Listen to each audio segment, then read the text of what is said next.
For 30 years, Glenn Dodge worked as an experienced, sought-after home builder. Doing some construction work and remodeling with a company in D.C., and then worked my way from there into a position of basically framing houses, supervision, and that kind of thing. Things changed when the housing market crashed. We found ourselves with a bunch of houses that couldn't sell, so we had to go ahead and back off of building. It was a pretty difficult time. So bad that Glenn was laid off, putting him out of a job for the first time in his adult life. It was really difficult in that, you know, you feel like someone's pulled the carpet out from underneath you, and so your whole world totally shifts.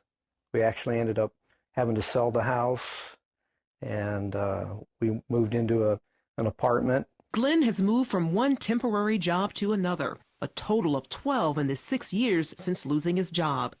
I've worked for a couple of employees since the major layoff, and most of it's been in remodeling, but they've actually gone through situations where they've had work and then, you know, it's dried up, so there's no work there and they've had to lay off. So I've had that happen twice. The 55-year-old represents just one segment of the country's unemployed. Paul Conway is with Generation Opportunity, a nonprofit advocacy group in Arlington, Virginia. He says the weak labor market has hit 18 to 29-year-olds especially hard. It's a situation, it's a national issue that impacts all Americans, but particularly for young Americans. Recent college graduates have a tough time finding work. Nearly 50% of them are either unemployed or underemployed. So when they go to look for work, they're having to settle for jobs that don't require that degree, and they have to compete against workers who do have those degrees or even master's degrees, who themselves are older but may be settling for jobs normally reserved for entry level. The picture gets worse for the long-term unemployed, those out of work for more than 27 weeks. They total almost 5 million people and account for 40% of the unemployed. The most recent jobless report dropped to 7.8%, the first time it moved below 8% in nearly 4 years. Despite those new numbers, more than 12 million Americans need work. Crowds line up at job fairs across the country. It can be a struggle, most definitely. Gas prices, continue to rise. Food prices are very up, kind of expensive. So just to live on an everyday basis can be very difficult in these days and times. Conway says the lower unemployment rate points to an even bigger problem.